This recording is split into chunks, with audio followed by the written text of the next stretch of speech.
Episode 17 की शुरुआत वहीं से होती है जहां से हमारा पिछला एपिसोड खत्म हुआ था। तो पिछले एपिसोड में हमने देखा था कि वह डोंग मेजर लीडर के खून के इल्जाम में सुसिन को पकड़ने के लिए उस एल्डर सान के घर पहुंच जाता है और डोंग उस सुसिन के साथ कुछ गलत ना कर दे, इसलिए वह लिन भी उसके पीछे पीछे पहुंच जाता है। इसके बाद हमें स्काई हुक फैक्शन का मेन हॉल दिखाया जाता है जहां वो सुसिन को ले जा रहे होते हैं। इसके बाद मेन हॉल के अंदर का सीन दिखाया जाता है जहां वो सभी एल्डर्स आपस में बात कर रहे होते हैं। तब एक टकला एल्डर कहता है, अरे भाई टोपी वाले, वो डोंग तो पहले से ही हमारे फैक्शन में बहुत बदनाम था, पर इसके बाद भी वह डोंग उस सुसिन को फंसाने के लिए कुछ ना कुछ चाल जरूर चलेगा। फिर वह टोपी वाला कहता है, अरे भाई टकले, बात तो तू सही कह रहा है, अगर इस फैक्शन में मेरी रैंक हाई होती तो मैं डेफिनेटली उस सुसिन की साइड बोलता। इसके बाद डोंग उन सभी के साथ मेन हॉल में एंट्री करता है। फिर वह मेन लीडर से कहता है, फैक्शन मास्टर, मैं इस सुसिन को पकड़ के ले आया हूँ। फिर वह मेन लीडर कहता है, ठीक है, जाओ फिर जाके अपनी सीट ग्रहण करो। इसके बाद डोंग कहता है,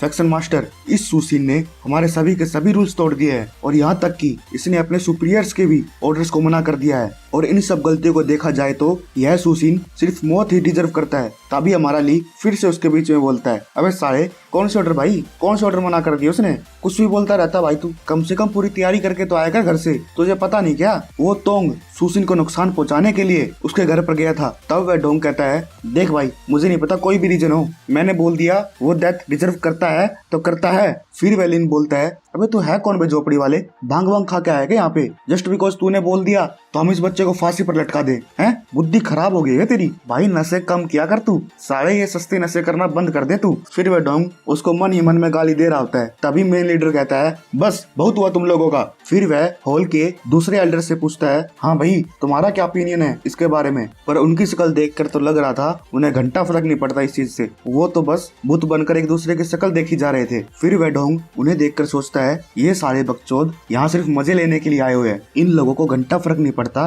कि साला कौन मरे कौन जिए। इसके बाद सुसिन अपने बाप को किसी तरह का इशारा करता है। तब वह बोलता है, फैक्शन मास्टर, मैं आपसे कुछ कहना चाहता हूँ, आप सुसिन पर उस टोंग को मारने का इल्जाम नहीं लगा सकते क्योंकि उस टोंग को मैंने ही ऑर्डर दिए थे। फिर वह टकला सोचता है, अरे ये तो सच में इस क्राइम को अपने सर पर ले रहा है, मुझे तो विश्वास ही नहीं हो रहा इस जैसा हरामी अपनी गलती मान रहा है। ये सुनकर वह डोंग कहता है, हुसान, साले तुझे पता भी है ना कि तू क्या कह रहा है? चाहे तू एक मेजर लीडर क्यों ना हो, पर अपने ही फैक्शन के लोगों को नुकसान पहुंचाना कानून के सख्त खिलाफ है। फिर एल्डर सान कहता है, हाँ ये मैं जानता हूँ, पर मैं ये एडमिट करता हूँ कि मेरी वजह से ही वह टोंग मरा है। एक्चुअली वो टोंग मुझसे पैसे मांगने के लिए आया था, पर मैंने उसे देने से साफ साफ मना कर दिया। पर उसके बाद मैंने उससे कहा कि अगर तुझे पैसा चाहिए तो तुझे इसके लिए सुसिन को मारना पड़ेगा। तब वह डोंग सोचता है, अबे यार क्या बकचोदी कर रहा भाई ये, मैंने तो सुना था कि इन दोनों बाप बेटे की बिल्कुल नहीं बनती, पर यहाँ तो ये उसको बचाने की पूरी कोशिश कर रहा है। ये साला सुसिन जितना सिंपल दिखता है ना उतना है नहीं।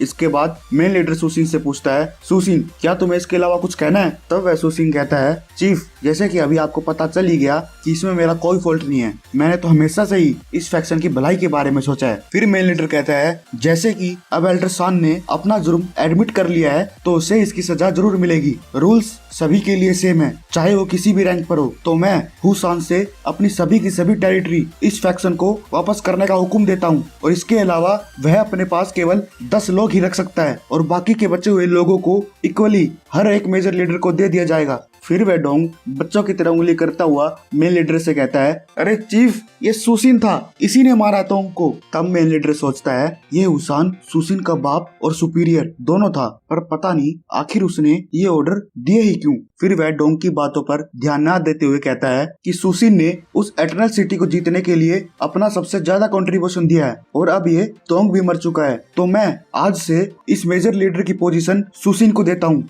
तब वह सुसिन कहता है, थैंक यू चीफ, मुझे इस काबिल समझने के लिए। ये सुनकर तो उस डोंग को बहुत ही बड़ा झटका लगता है, पर आखिर करे भी क्या, कोई सुनता ही नहीं इसकी। फिर सुसिन मेन लीडर के आगे झुककर बोलता है, चीफ, मैं आगे से और भी अपना बेस्ट दूंगा इस फैक्शन के लिए। तब मेन लीडर कहता है, ठीक है, अब तुम सभी जाओ, मैं बहुत थक चुका हूँ। फिर वह डोंग उस मेन लीडर को देखकर सोचता है, साले तूने तो हमें कहा था कि हम सभी इस मेन हॉल में इकट्ठे होकर इस मैटर पर डिस्कस करेंगे, पर मुझे तो लग रहा है कि जब तक तू जिंदा है ना, तू सिर्फ अपनी ही मनमानी करेगा। इसके बाद सुसिन अपने बाप के कंधों पर हाथ रखकर बोलता है, हाँ तो पापा, तो चले फिर वो दोनों जाने ही लगते हैं कि तभी वो एल्डर्स उसे मक्खन लगाते हुए बोलते हैं, अरे कांग्रेचुलेशन बॉस, हुआ तो स्काई हुक फैक्शन तेरा हो जाएगा, पर साले तू अपने आप को देख, मुझे मुझे नहीं लगता कि तू फ्यूचर में इस स्काई हॉक फैक्शन को संभाल भी पाएगा। तू बस साले की घोड़ा घोड़ा ही खेलता रही हो। इसके बाद वह उसे आराम से समझाते हुए बोलता है, अरे चंपू बेटा, तेरा पापा अब बुढ़ा हो गया है, मैं कब तक तुझे बचाता रहूंगा। क्या तू चाहता है कि तेरा हाल भी उस बैम्बू फैक्शन के वी फैंग की तरह हो और अपनी लाइफ एक पपिट की तरह जिए। फिर वह चंपू जोश में कहता है, नहीं पापा,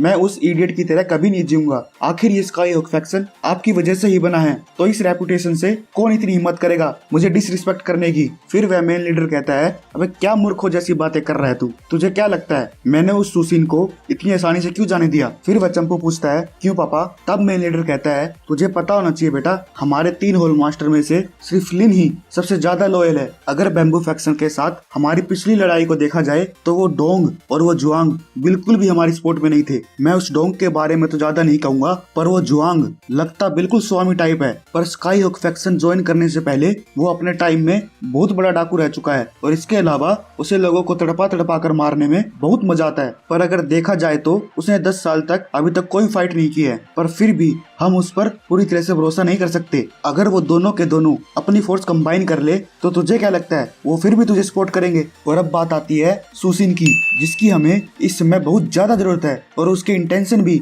उन दोनों से बिल्कुल अलग है और इसके अलावा वो उन दोनों को आसानी से कंट्रोल कर सकता है। वह सच में बहुत समझदार है और जिस तेजी से वो ग्रो हो रहा है मुझे तो लगता है कि वो कुछ ही टाइम में उन दोनों को सरपास कर लेगा। और जिस तरीके से वो अपने फैक्शन के लिए काम कर रहा है मैं उस पर भरोसा कर सकता हूँ। तो अब तुझे पता चला कि क्या है मेरे इंटेंशंस। तब वह चंपू कहता है, तो क्या सुसिन इतना ज्यादा इंपॉर्टेंट है हमारे लिए। पर मेन लीडर उसकी बातों पर ध्यान ना देते हुए कहता है, एक काम कर, अभी तू यहाँ से निकल, मैं बहुत ज्यादा थक चुका हूँ और मुझे आराम करने दे। फिर वह चंपू कहता है, तो पापा वो घोड़े के लिए सिल्वर्स। तब वह कहता है, साले मोटी बुद्धि। के बाद सुसिन उसे कल्टीवेट करने लग जाता है। तभी कोई उसका रूम नॉक करते हुए कहता है, बॉस, पूर्वी विभाग से कोई ऑफिसर आपसे मिलने के लिए आया है। तब सुसिन सोचता है वो शायद वुकिंग होगा, आखिर वो यहाँ कर क्या रहा है। ये तो भाई आपको अगले एपिसोड में ही पता चलेगा कि वुकिंग आखिर यहाँ कर क्या रहा है। तो गाइस, इसी के साथ हमारा एपिसोड समाप्त होता है। फिर मिलते हैं नेक्स्ट एपिसोड में। अच्छा है।